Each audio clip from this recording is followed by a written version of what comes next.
Hello everyone, aspirant मंच में आपका स्वागत है। तो दोस्तों, अब तक हमने देखा था उत्तर प्रदेश के प्राचीन इतिहास के अंतर्गत जो हम देख रहे थे। अब तक हमने देखा प्रागैतिहासिक काल और उसके बाद हमारा शुरू हो जाता है आर्ध ऐतिहासिक काल, जिसे हम बोलते हैं प्रोटो हिस्टोरिकल पीरियड। तो अब तक हमने प्रागैतिहासिक काल के साक्ष्य उत्तर प्रदेश में कहाँ से मिले हैं और उनकी सभ्यता क्या थी, ये देखा है। और अब हम देखेंगे कि आर्ध ऐतिहासिक काल के साक्ष्य उत्तर प्रदेश में, हम उत्तर प्रदेश के परिप्रेक्ष्य में देख रहे हैं, तो उत्तर प्रदेश में कहाँ से मिले हैं, क्या क्या इनकी सभ्यता में शामिल था, क्या क्या इन्होंने प्रयोग करना शुरू किया था। तो अगर हम बात करें आर्ध ऐतिहासिक काल, हमारा ताम्र पाषाण कालीन संस्कृति और ताम्र कांस्य युगीन संस्कृति हमारी आर्ध ऐतिहासिक काल के अंतर्गत ही आती है। अब जैसा कि आप देख रहे हैं, ताम्र पाषाण कालीन संस्कृति से ही हमें पता चलता है कि इसमें तांबा और पाषाण का प्रयोग हुआ होगा, यानी कि पत्थरों का और तांबे का प्रयोग इसमें हुआ होगा। तो पाषाण काल के बाद मानव ने धातुओं का प्रयोग करना शुरू कर दिया। तो धातुओं का युग प्रारंभ हुआ यहाँ से। सबसे पहले जो प्रयोग किया वो था तांबा। कई बार प्रीलिम्स में भी ये क्वेश्चन पूछ लेता है कि सबसे पहले कौन सी धातु का प्रयोग किया, तो सबसे पहले जो प्रयोग किया वो किया तांबा का प्रयोग। उसके बाद तांबा के बाद शुरू किया कांसा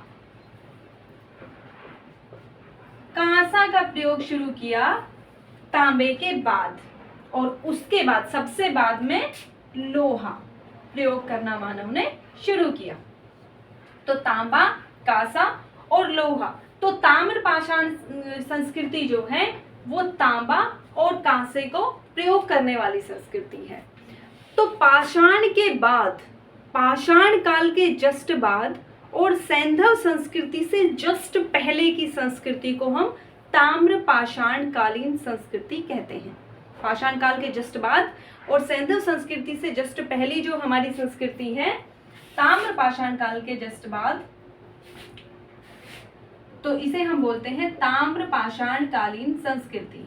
ताम्र पाषाण कालीन संस्कृति।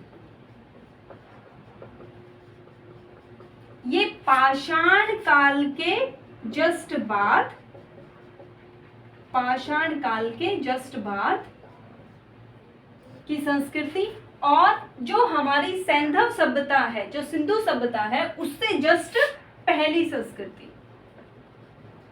सैंधव सभ्यता से जस्ट पूर्व की संस्कृति। और पाषाण काल के जस्ट बाद की, तो जो ये बीच वाला पार्ट है हमारा, इसके दौरान की जो हमारी संस्कृति है वो है ताम्र पाषाण कालीन संस्कृति। इसमें पाषाण एवं तांबे का प्रयोग मानव ने शुरू कर दिया था। अब यूपी में जो ताम्र पाषाण कालिक साक्ष्य जो मिले हैं वो कहाँ से मिले हैं, तो ताम्र पाषाणिक साक्ष्य, ताम्र पाषाणिक संस्कृति के जो साक्ष्य यूपी में मिले हैं वो जो दो जगह से मिले हैं, एक तो मेरठ और एक सहारनपुर। मेरठ और सहारनपुर से ताम्र पाषाणिक संस्कृति के साक्ष्य मिले हैं। ताम्र पाषाणिक संस्कृति हमारी जो थी वो हड़प्पा संस्कृति, जो हमारी हड़प्पा संस्कृति है, जो सिंधु सभ्यता है हमारी, वही हमारी क्या है, ताम्र पाषाणिक संस्कृति है। तो इसके बाद मानव ने क्या शुरू किया, तांबा प्लस टीन से कांसे का प्रयोग ज्यादा करना शुरू कर दिया। तो ये क्या हो गई हमारी, इसे हम बोलते हैं इसीलिए ताम्र कांस्य युगीन सभ्यता। ताम्र कांस्य युगीन सभ्यता कहते हैं। इसमें सबसे ज्यादा पाषाण और तांबे का प्रयोग था, और इसमें सबसे ज्यादा जो प्रयोग उसने शुरू किया है वो है तांबा और कांसा। यानी कि ये हमारी कौन सी संस्कृति हो गई, ताम्र कांस्य युगीन संस्कृति हो गई। और तांबा और टीन मिलाकर बना, इसका प्रयोग सीख लिया था कि तांबा और टीन को मिलाएंगे तो हमारा क्या बन जाएगा, कांसा बनना शुरू हो जाएगा। तो इसे हम कहते हैं ताम्र कांस्य युगीन सभ्यता, हम इसे कहते हैं ताम्र कांस्य युगीन सभ्यता। जो हड़प्पा संस्कृति है हमारी, वो इसी का प्रतिनिधित्व करती है। जो हड़प्पा संस्कृति है वो ताम्र कांस्य युगीन सभ्यता का ही प्रतिनिधित्व करती है। तो हड़प्पा संस्कृति के जो अब तक साक्ष्य मिले हैं, हड़प्पा संस्कृति के लगभग 1400 से अधिक बस्तियों का अब तक पता लगा लिया गया है। लगभग 1400 से अधिक बस्तियों का पता लगा लिया गया है। अभी 14 मई को जो एग्जाम हुआ था उसमें एक प्रश्न आया था कि जो हड़प्पा संस्कृति का जो सबसे पूर्व का जो स्थल है वो कहाँ है। तो उसमें एक आलमगीरपुर भी जगह थी।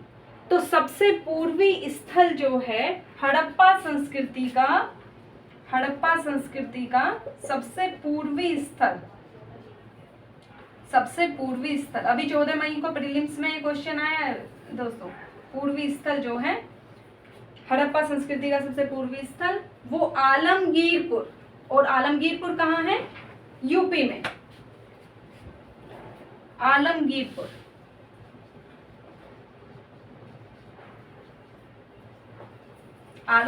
है, और आलमगीरपुर हिंडन नदी के किनारे पर है।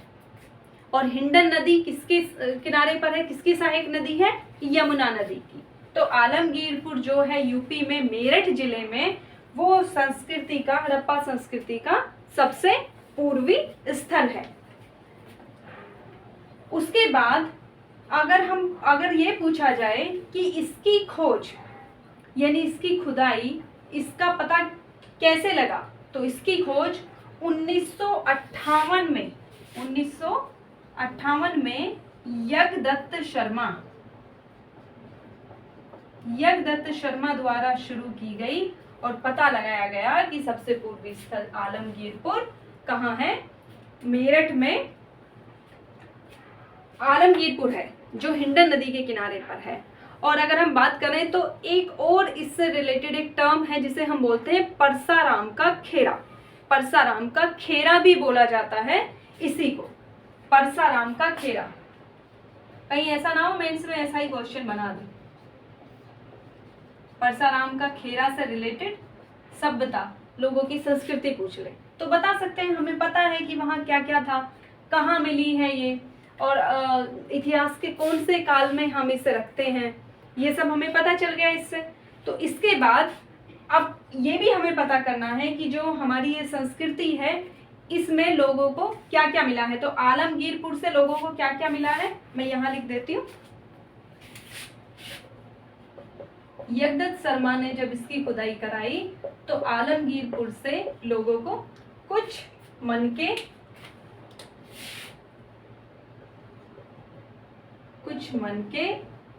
कुछ यहाँ पर रोटी बेलने की चौकी, जिसे बेलन भी बोल देते हैं हम, रोटी बेलने की चौकी, चकला बेलन टाइप, रोटी बेलने की चौकी, और कुछ कटोरी, मिट्टी के बर्तन, और इन मिट्टी के बर्तनों पर मोर और गिलहरी जैसी कुछ आकृतियां मिली हैं। जो ये मिट्टी के बर्तन मिले हैं इन पर मोर और गिलहरी जैसी कुछ आकृतियां मिली हैं, जिससे कि ये स्पष्ट होता है कि यहाँ के लोग लेखन कला से परिचित थे। तो मिट्टी के बर्तनों पर और भी चीजें मिली हैं, मेन यही है, मिट्टी के बर्तन पर मोर और गिलहरी के चित्र भी मिले हैं। इससे हमें पता चलता है कि ये लेखन कला से परिचित थे। जो आलमगीरपुर जो स्थल है यहाँ हड़प्पा संस्कृति का, यहाँ के लोग, जो हमारा इसी के अंतर्गत आता है, जो हमारी ताम्र कांस्य युगीन सभ्यता है यानी हड़प्पा संस्कृति है, ये हमारा इसी के अंतर्गत आता है। यहाँ के लोग लेखन कला से परिचित थे। और भी कुछ जगह है उत्तर प्रदेश की, ये तो हमने केवल एक जगह देखी है आलमगीरपुर, जो उत्तर प्रदेश की है, जो ताम्रकांस्य युगीन सभ्यता के अंतर्गत आती है। और भी उत्तर प्रदेश की कुछ जगह है जो मैं यहाँ लिख देती हूँ। वो क्या है, ये तो मेरठ और सहारनपुर में हमारा ताम्र पाषाणिक संस्कृति के साक्ष्य मिले थे। और कुछ हैं जो मैं यहाँ लिख देती हूँ, एक बार देख लें। जैसे कुछ और साक्ष्य जो हमें मिले हैं वो हुलास है, बड़ा गांव है, मानपुरा है। हुलास,